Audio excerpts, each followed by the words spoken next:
শুভ সকাল বন্ধুরা, মিমি ঘোষ ক্রিয়েশনের আবার একটা নতুন ভিডিওতে তোমাদের সাথে দেখা। আশা করি সবাই ভালো আছো, আমরাও খুব ভালো আছি। তো এই যে চা নিয়ে বসে পড়ছি। আমার তো গ্রিন টি সবাই জানো, আর মায়ের এই যে পরে জলটা একসঙ্গে নিয়ে নিই। আমার জলটা ফুটে গেলে ঢেলে নিই, তারপরে মায়ের চায়ের পাতা দিই। মায়ের চায়ের পাতাটা যেহেতু চিনি ছাড়া লিকার চা, তাই একটু কড়া করেই খাই, একটু বেশি দিতে হয়। তো চলো, চায়ের সঙ্গে শুরু করছি আজকের দিনটা তোমাদেরও সাথে। এখান থেকে আজকের ভিডিওটা তাহলে শুরু করছি, আশা করছি তোমাদেরও ভালো লাগবে। আর 2-3 দিন হলো গ্যাসের লাইটারটা খারাপ হয়ে গেছে, কিছুতেই জ্বলছে না। ওকেও বলেছি, ওরও মনে নেই নিয়ে আসতে। সব সময় তো ওই ছুটকো ছাটকা দেখবে জিনিসগুলো মনে পড়তে চায় না। তো সেই জন্যই এখন ওই ম্যাচিসে করে জ্বালা হচ্ছে। আর এদিকে যে চা খাওয়ার বাসনগুলো এখানে রেখে দিচ্ছি, ধুয়ে নেবো, সময় মতো নামিয়ে রাখলাম। এদিকে আলু সিদ্ধ বসিয়ে দিয়েছি। আর হচ্ছে যে ফ্রিজ থেকে এরপরে সবজিগুলো সব বের করে নেবো, দেখি কি কি তরকারি হয়। আগে তো সব বের করি, কি আছে না আছে দেখি, তার মতো মাকেও জিজ্ঞাসা করব, করে আর তরকারিগুলো কেটে নেবো। এখানে সবই টাটকা আছে। আর একটু কালকে তো জামাই ষষ্ঠী, আজ শনিবার, তো ভাবছি একটু আদা রসুনটা কম বাটা আছে, আজকে যেহেতু একটু সময় আছে, তাই ভাবছি আদা রসুনটা কেটে আর একটু বেটে রাখবো, তাহলে কালকের জন্য অনেকটা সুবিধা হবে। আর এই যে বাবা এদিকে কাজে বেরিয়ে পড়ছে, মুড়ি খেয়ে গেল না, ও একটু পরে যাবে, মুড়ি আমি দিয়ে দেবো। আলু সেদ্ধ আমার হয়ে গেছে, তো মেখে রাখলাম পেঁয়াজ ছাড়া। কারণ কে কখন খাবে তার ঠিক নেই, মায়ের পুজো সারা হবে তারপরে মা খাবে, ঠাকুমাও তাই, আর আমি তো চায়ের সাথে খেয়ে নিই মুড়ি, তাই আমার কোনো চাপ নেই। আমি আলু সেদ্ধ আরে হওয়ার আগেই খেয়ে নিই। তো ওই জন্য ঢাকা দিয়ে রাখলাম, যে যখন খাবে তখন পেঁয়াজ দিয়ে খাবে। এরপর আমি ভাতটা বসিয়ে দেবো, বাজে প্রায় এখন 8:45। আর এই 2-3 দিন দেখছি বাবা একটু সকাল করেই চলে আসছে, যেহেতু সকাল সকাল মুড়ি খেয়ে নিচ্ছে ওষুধের জন্য, তাই খিদেটাও পেয়ে যাচ্ছে। 12:10-15 সময় বাবা ভাত চেয়ে নিচ্ছে, তাই ভাবছি আজকে একটু সকাল সকালই বসিয়ে দেবো। এইদিকে ভাতটা বসিয়ে দিয়েছি, আর এদিকে যে গ্যাসটা জ্বালিয়ে নিয়েছি, এই দিকটাতে এরপরে তরকারিগুলো করে নেব। তো তরকারি মাকে জিজ্ঞাসা করে দুজনেই ঠিক করলাম, উচ্ছে আছে, উচ্ছেগুলো একটু ছোট ছোট করে কেটে ভাজা হবে, পটল ভাজা হবে। আর প্রায় দিনই আমাদের পোস্ত হচ্ছে, তাই আজকে ভাবলাম একটু তিল করব, তিল পোস্ত যেটা বলে। তো সেটাই বেটে একটু পেঁয়াজ দিয়ে হবে। আর অনেক দিনের মানে প্রায় 6-7 দিনের মনে হয় 5-6টা চিংড়ি মাছ আছে, একটু বড় বড়। আমি ছাড়া কেউ খায় না, যেহেতু আমি খেতে ভালোবাসি, তাই ওরা অন্য মাছ খায় বলে ওরা আর খায় না। সেটা একটু পেঁয়াজ লঙ্কা দিয়ে ভাজা করব, আমার ঝালের থেকে ওই ভাজাটাই খেতে ভালো লাগে। আর মা, বাবা আর ওর জন্য ডিমের ঝাল করব, তাহলে রান্না কমপ্লিট। আর একটা এমনি মাছ আছে, সেটা ভেজে মাখা হবে, যেহেতু আমি আর ঠাকুমা ডিম খাবো না, তাই ওটা আমাদের জন্য। এই যে অল্প একটু তেল দিয়ে উচ্ছেগুলো তুলে নিচ্ছি। উচ্ছে ও খাবে না, ঠাকুমা খাবে না, তাই অল্প করে ভাজলাম নুন হলুদ দিয়ে, আমি মা আর বাবা হয়ে যাবে। পটল ভাজা সবাই খায়, তারপরে পটলটা ভেজে নিচ্ছি। আর এদিকে ভাতটা এক মানে ফুটে গেছে বলে হালকা করে গ্যাসটাকে কমিয়ে রেখেছি।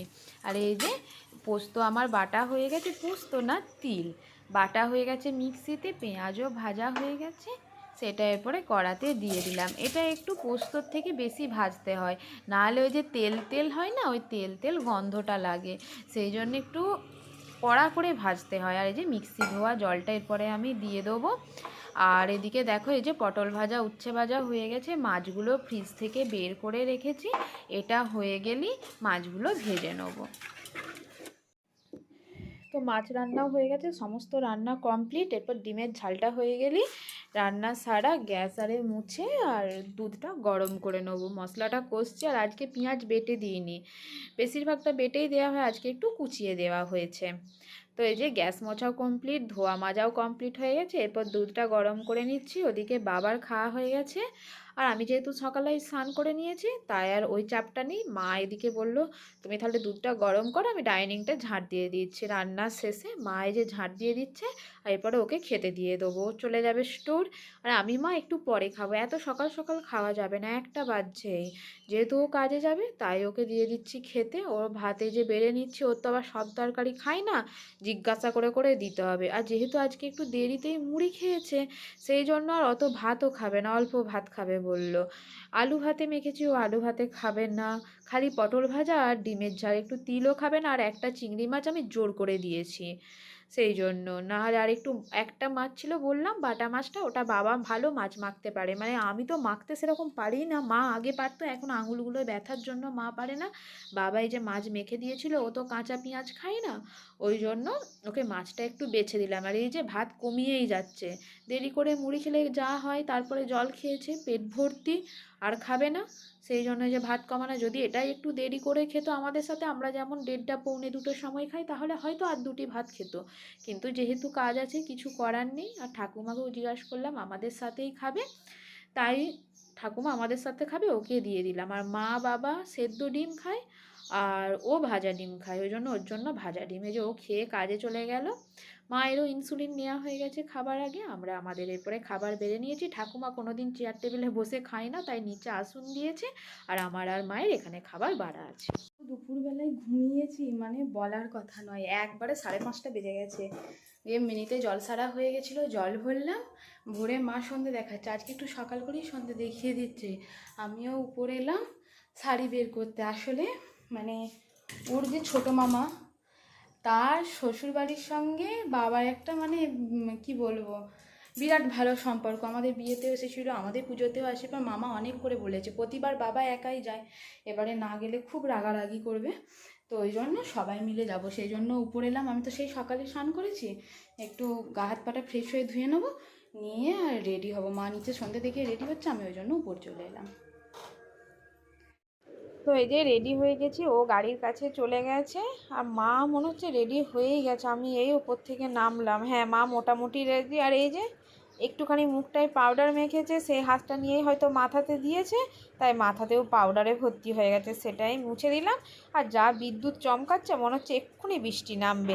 গাড়িতে আস্তে আস্তে আর কোনো ভিডিও করিনি। বাবা কামারপুকুর থেকে উঠে পড়েছে, স্টোরে কাজ ছিল, সেখানে একবার ঢুকেছিল। পৌঁছে গেছি আমরা, এসে ঠাকুর মন্দির এসেছি। এতে দিনের বেলায় শীতলা পুজো হয়েছে, আর রাত্রেবেলা কালী পুজো। এখানেতে কালী মন্দির, এখানেতে প্রণাম করলাম, করে এরপরে আর মানে নামটাও সার্থক। এখানে গ্রামের নামটা ঠাকুরহাটি, মানে আনাচে কানাচে ঠাকুর, কত যে ঠাকুর আছে। তবু তো দিনের বেলা নয় বলে মামিমা বললো অতটা দেখাতে পারিনি, যদি এটা রাত্রেবেলাতে হতো আরও ঠাকুর দেখাতে পারতো। এই যে এখানেতেই মেন ছেদ হয়েছে। তো এরপরে খাওয়া দাওয়া করে বাড়ি চলে যাব। আজকে ঠাকুর দর্শন করিয়েই তোমাদের সাথে ভিডিওটা শেষ করছি। যদি ভালো লেগে থাকে লাইক, কমেন্ট, শেয়ার আর অবশ্যই সাবস্ক্রাইব করে দিও। টাটা।